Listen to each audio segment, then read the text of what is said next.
Shalom. First and foremost, I want to give all praises, honor, and glory to Yahweh, Bahasham, Yahweh Shai, Bahasham, Bracha Kodesh. Double honors to the elders and the apostles of Great Millstone, and peace and blessings to the elect. And today we're going to go into Ezekiel, the 38th chapter. As you can see in the subheading, Prophecy about Gog and Future Invasion of Israel. And pretty much Ezekiel, the 38th chapter,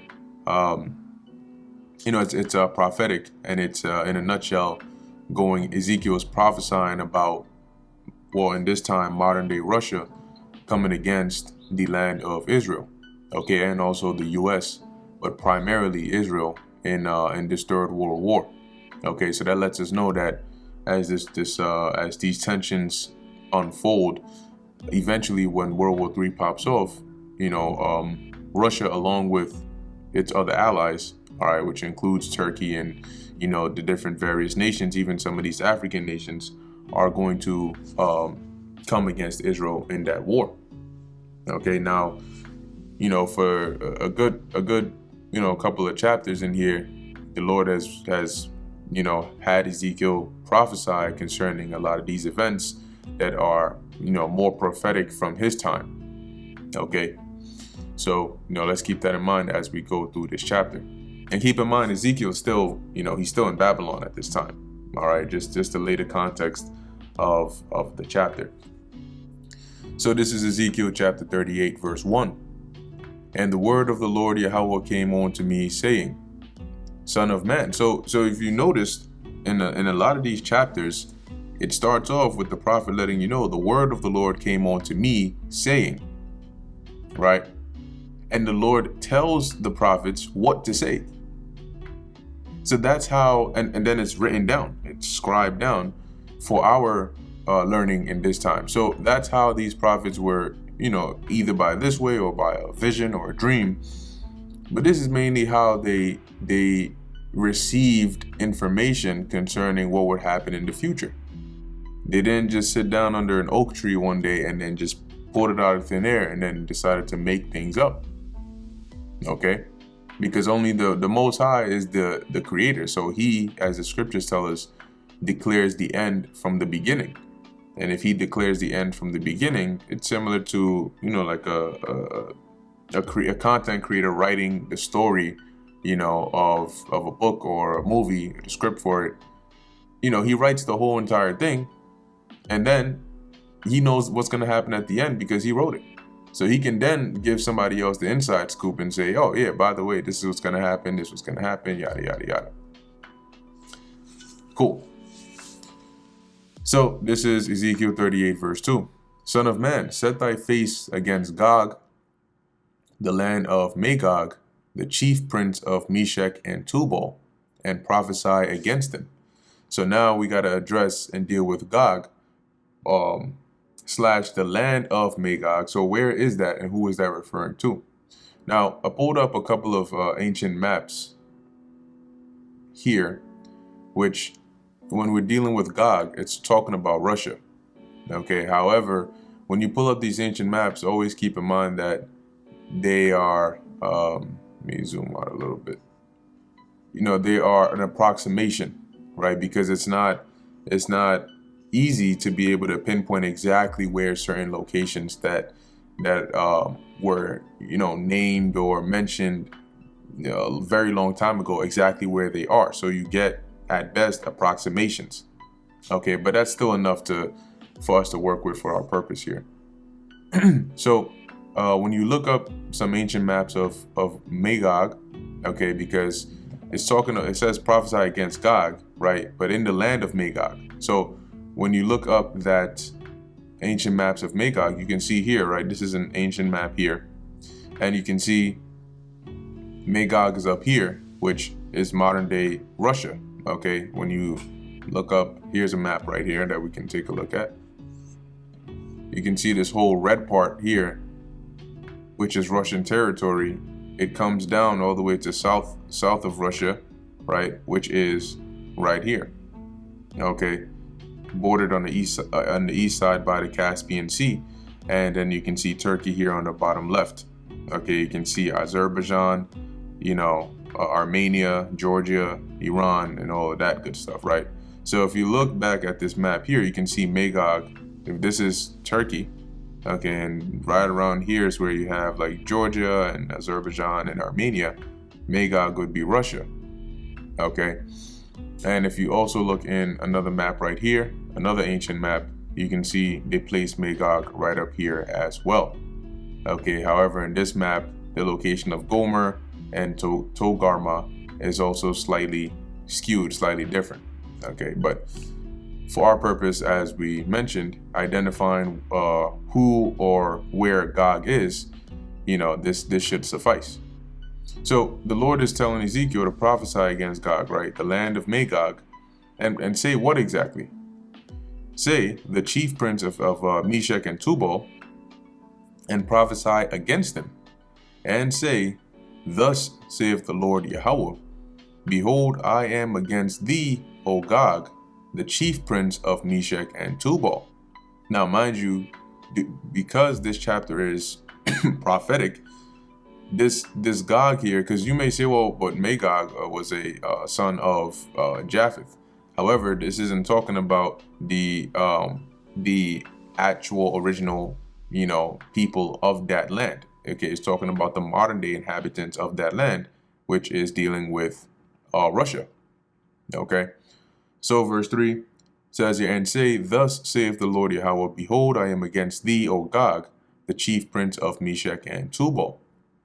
And I will turn thee back and put hooks into thy jaws, and I will bring thee forth and all thine army, horses and horsemen. Now, in order to get a good understanding of this, you got to look into a bit of the history of Russia, what they were like, but mainly like not too like distant history. You can look into that if you want, but more recent history should suffice, which is how they were prior to becoming known as Russia, how they were as the Soviet Union, what things were like during the Cold War, like those kinds of times, it would make sense, because why is the Lord saying here that he is going to turn them back, okay, and put hooks into their jaws? Turning them back, meaning that he's going to take them from the state that they're in, at least, I can't even say now per se, because now they're being turned back, but how they were, a couple of years ago, where they were sort of like that hibernating bear. Prior to a lot of these treaties and agreements of peace between Russia and the West being nullified, they were of the mindset of being in a defensive position, but not trying to start conflict and trying to avoid it at all costs. However, the Lord said he's going to turn them back from that state, from that mindset, back into the mindset that they were in as the Soviet Union, of being ready to go to war, okay, of being flared and fired back up. And how did the Lord do that? Well, you had one example, which is the whole Ukraine situation, okay, and pretty much by the Lord using the kings or the heads of these other nations to provoke Russia, he was able to turn them back into a warlike spirit, to where now they're saying, look, we're doing what we're doing over there in Ukraine, but if you make one wrong move, nuclear war is on the horizon, and we're not afraid to engage in that kind of war. And that's what the Lord wants, because that is a step in fulfilling prophecy. You can't have World War III, a nuclear war, without one of the major key players in that war, which is Russia. So continuing to read on, and put hooks into thy jaws, similar to how you get a fish, right? When you put the fishing hook into the water, you put the bait on the hook. When the fish grabs it, it basically grabs it and tries to swim away with it.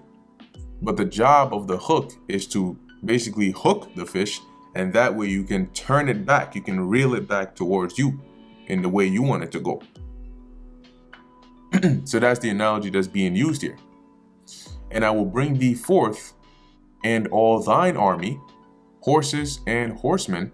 And when it talks about horses and horsemen, it's not literal, all right, because in this time, when they go to war, they're not really using horses and horsemen, but the modern day representation would be their military and their military weapons and equipment, tanks, in this case, helicopters and you know, different fighter jets and bombers and all of those things.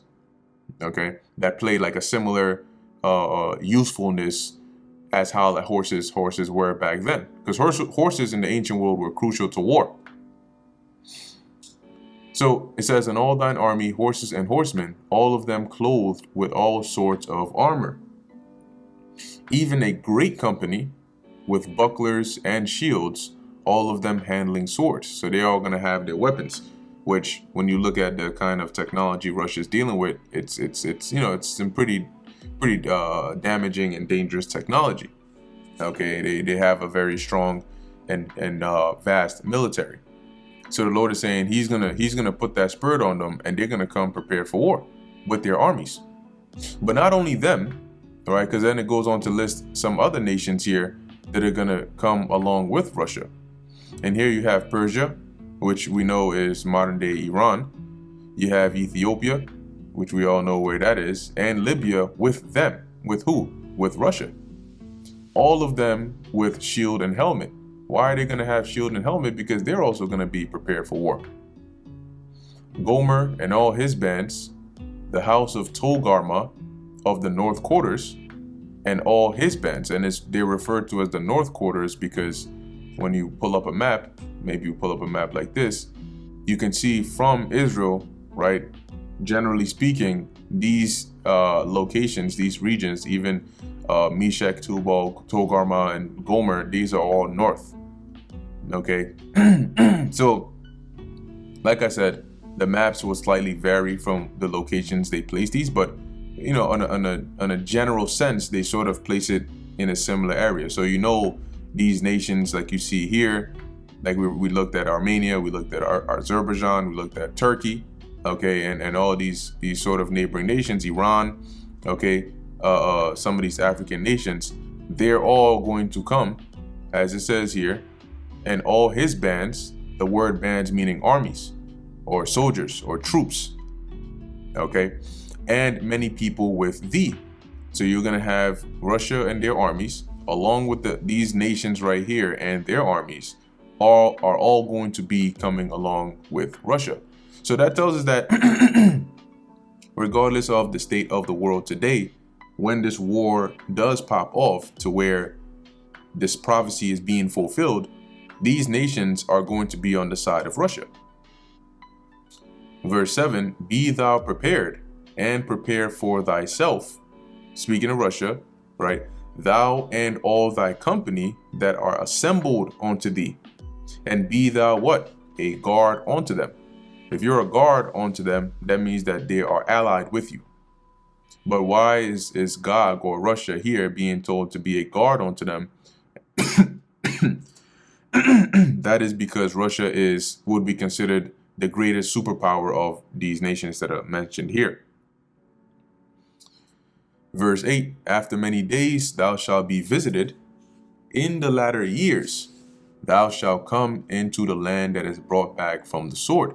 So meaning that when it says thou shalt be visited, when you actually look into that word over there, it basically means to be called up, you know, or appointed to do a certain task, right? So the word here is pakad or paquad, but it says to attend to, muster, reckon, right? To, let's see, to appoint, to assign, to lay upon as charge, to be sought, to be needed.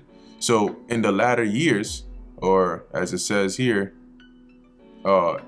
after many days thou shalt be visited, because at the time Ezekiel was prophesying this, that's not when this prophecy was going to be fulfilled. It wasn't going to be until a long period of time later that these people, you know, Russia would be appointed to play this role. In the latter years, which is in these times, right, the end days, thou shalt come into the land that is brought back from the sword, and the land and is gathered out of many people. Now the land that is referring to here is the land of Israel, and it goes on to tell you that, right, against the mountains of Israel. Okay, now why is it referred to as the land that is brought back from the sword? You know, simply because when you look at the course of history, that land has, you know, gone through many different wars at times been decimated and desolated and then built back up. Okay. And as it says, and is gathered out of many people, which that the wording is just, it could be tricky based on how it's worded here.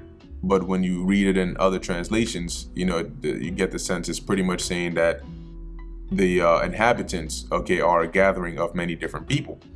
Now, when you look at the land today, you'll see that a part of the population are, Amalekites, and then a part of them are Palestinians, or Arabs, which the word Arab goes back to the Hebrew word Arab, which means mixture. Because to call somebody an Arab, it's not necessarily a nationality. It's a mixture of different nations. Okay.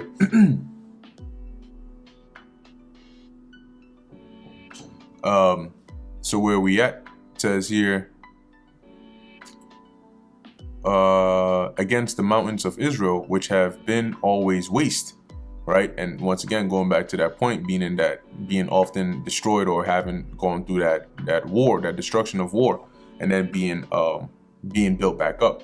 But is brought forth out of the nations, and they shall dwell safely, all of them.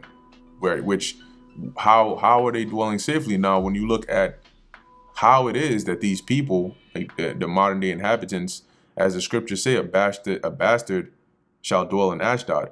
When you look at how it is that they're able to dwell safely, well, you have to go back and look at how they got that land in the first place, right? And I pulled up here the Balfour Declaration, which you can take a look at it. But this was set up, by supporting nations, okay, which basically ensured safety and security for these inhabitants of the land. And even till today, they get that special treatment, and that safety to where people are hesitant to even speak against them. All right. And you can see it all today. Now, I'm going to read a certain portion of this here to sort of drive that point a bit more. And this is, once again, from the Balfour Declaration. And it says here, the declaration called for safeguarding the civil and religious rights for the Palestinian Arabs, who composed the vast majority of the local population, and also the rights and political status of the Jewish communities in other countries outside of Palestine. And then it goes on more and more, but this is mainly the part that I wanted to bring out here. So you can read more about this if you want to, but because of the, support, okay, which even included the Rothschilds, because of that support, they have been safeguarded in that land. But that's going to come to an end when the Lord brings, these prophecies to come to pass. Verse 9, thou shalt ascend and come like a storm, talking to Russia. Now, why does it say that they're going to ascend? Because when you look at a map here, you would say, well, if Russia's up here, and Israel is down here, why does it say that they're going to ascend to come against Israel? And the reason is because it's not referring to, their traversal over here in the way you're looking at this map.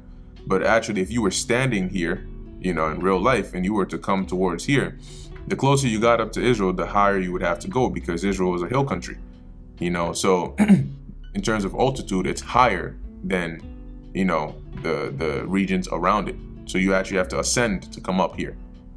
Okay, so going back to Ezekiel 38, the point here is Russia is going to come to that area, to that land. As it says, like a storm, thou shalt be like a cloud to cover the land, thou and all thy bands, and and many people with thee.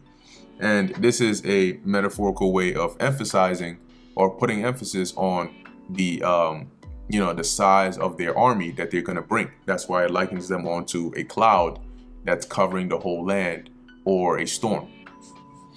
Verse 10, thus saith the Lord Yahweh, it shall also come to pass that at the same time shall things come into thy mind, and thou shalt think an evil thought. So at this time, what time is this going to be? This is going to be when, in the time of World War III.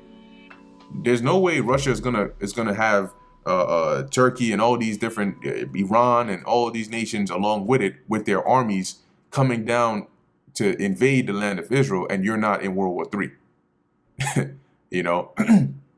So at this time, as all this is going on, they're also going to think, as they're coming against Israel, as it says here, they're going to think an evil thought, which is, and thou shalt say, I will go up to the land of unwalled villages.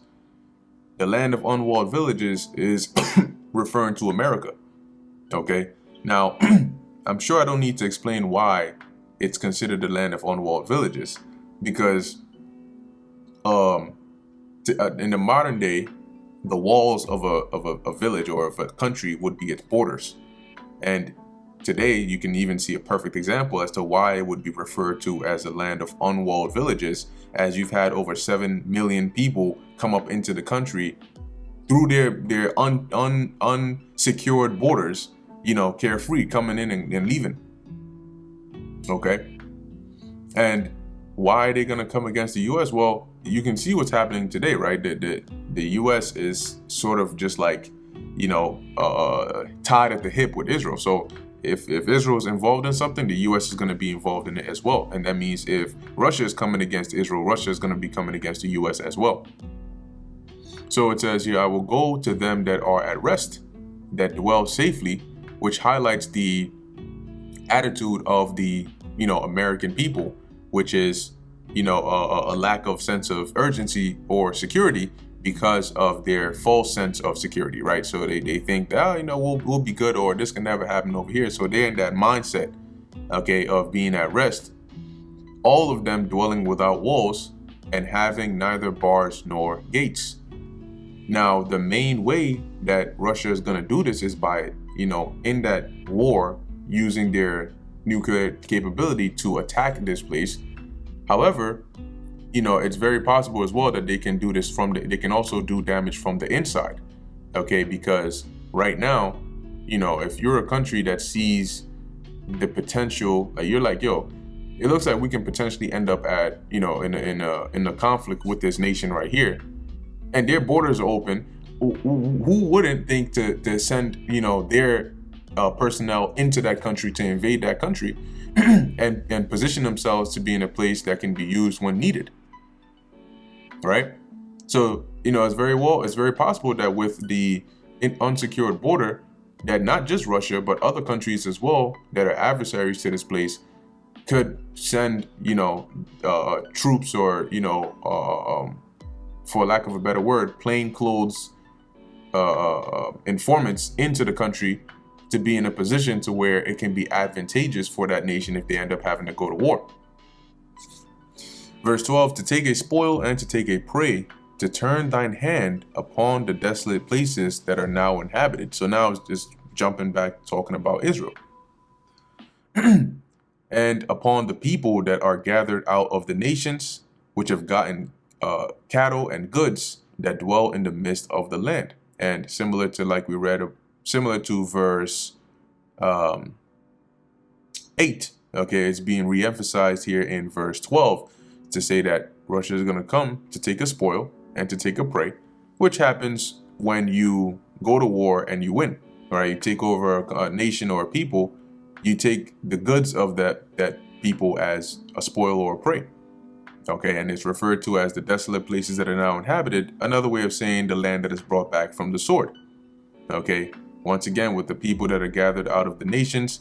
Now, when it says they have gotten cattle and goods, is a representation of the benefits, and resources that they've been given, okay, to dwell in that land. And you can look that up and find out the exact details of it, but they're taken care of. Verse 13, Sheba and Dedan and the merchants of Tarshish, which when you look it up, they position Sheba and Dedan as, and it's quite suitable that they're mentioned as merchants, but they're basically positioned on the peninsula of Saudi Arabia. Okay, so, and we know Tarshish to be Spain. Okay, but the point, as we're going to read here, is, as it says, Sheba and Dedan and the merchants of Tarshish, with all the young lions thereof, shall say unto thee, art thou come to take a spoil? Now, when it says young lions, it's just referring to the people. Okay, lions don't speak. That's number one. And when you read in the book of Micah, it likens the tribe of Judah onto a young lion, okay, amongst the sheep. So it's just still referring to the people. But as it says here, they shall say unto thee, art thou come to take a spoil? Hast thou gathered thy company to take a prey? To gather away, or to carry away silver and gold? To take away cattle and goods? To take a great spoil? And what this is this is rhetorical, but it's worded in this way to emphasize the sheer power and size of the army that Russia is going to come with. And I'll give you an example to sort of make this make sense. It's like if somebody came into the store, right? You own a shop or something like that, right? Or a mall, and somebody comes up in there and they come with carts of stacks of money and gold and all of these things, and they're just going around, they're saying, give me this, give me this, give me this. And it's like if people are looking at the person like, damn, you're gonna buy the whole mall, right? And that's to say, that's to emphasize, this guy has so much money, it looks like he's gonna buy the whole mall. So that's sort of what these nations are saying here. Damn, you came with this whole army, you finna, you take a great spoil, you look like you finna take over this whole thing. Verse 14, therefore, son of man, prophesy and say unto Gog, thus saith the Lord Yahweh, in that day when my people of Israel dwelleth safely, shalt thou not know it? Which now, as we go into the next few verses, when it refers, as it says here, my people of Israel, don't get thrown off by that, because as we read in subsequent verses, you'll see it's really referring to the inhabitants of the land of Israel. Okay, not collectively as the nation of Israel here, but more so the inhabitants of that land. Although right now you do have actual Israelites that are in the land of Israel, but you also have Amalekites and different heathens that are in there as well. Okay, so here it's really referring to the people that are dwelling in that land. So as it says, in that day when my people of Israel dwell safely, shalt thou not know it, right? So wouldn't you know what was going on in that, know their state at this point in time? Of course they would, because they're the ones that are going to come against them. Right, verse 15, it says, and thou shalt come from thy place out of the north parts, thou and many people with thee, which we read about those people in the verses above, all of them riding upon horses, a great company and a mighty army. Metaphorically, to say that they're going to come with, their troops and their different equipment, along with Russia to come against that land. Verse 16, and thou shalt come up against my people of Israel as a cloud to cover the land. See, so we know that right now, the collectively, the nation of Israel is not in that land. You do have remnants, of Israelites that are there, but we're scattered in the four corners of the earth. So it's not talking about, when it says my people of Israel, the nation collectively, but rather that the land and the people that are in there right now. As it says, as a cloud to cover the land, it shall be in the latter days. So we know this is a prophecy. This wasn't something that happened during Ezekiel's time, because Ezekiel wasn't living in the latter days, but we are. And I will bring thee against my land, that the heathen may know me, when I shall be sanctified in thee, O Gog, before their eyes. Right. So as the scriptures say, the Lord is known by the judgment which he executeth. So by using Gog to bring this level of destruction, the Lord's name is going to be renowned in the earth again. The world is going to fear him, just like it did after he brought the destruction upon Egypt. Verse 17, thus saith the Lord Yahweh, art thou he of whom I have spoken in old time by my servants the prophets of Israel, which prophesied in those days many years that I would bring thee against them? Right, and in our time, right, what's one example? Ezekiel, right? Because the prophets of old, various prophets, not every single one of them had, do we have access to their writings now? But as stated in this verse, the Lord put the Spirit on them to prophesy during their times, respectively. One example being Ezekiel, that he would bring, Gog against that land of Israel. Okay. Verse 18, and it shall come to pass at the same time when Gog shall come against the land of Israel, saith the Lord Yahweh, that my fury shall come up in my face. So as this is happening in the midst of that war, the Lord is going to be, he's going to be fired up. He's going to be, inflamed with that anger. Because remember, the scriptures say this is going to be the day of the Lord's wrath. For in my jealousy and in my fire, or in the fire of my wrath, have I spoken. Surely in that day there shall be a great shaking in the land of Israel. And what's going to cause that shaking? That destruction. When you have these nations up in there, and there's missiles flying and buildings are being broken down. I mean, just go watch like a video of war and you'll understand. Verse 20, so that the fishes of the sea and the fowls of the heaven and the beasts of the field and all creeping things that creep upon the earth and all the men that are upon the face of the earth shall shake at my presence. Right, because it's known as what? The day of the Lord, or really of his vengeance. And the mountains shall be thrown down, and the steep places shall fall, and every wall shall fall to the ground. And why is that going to be? Once again, because of the destruction of that war.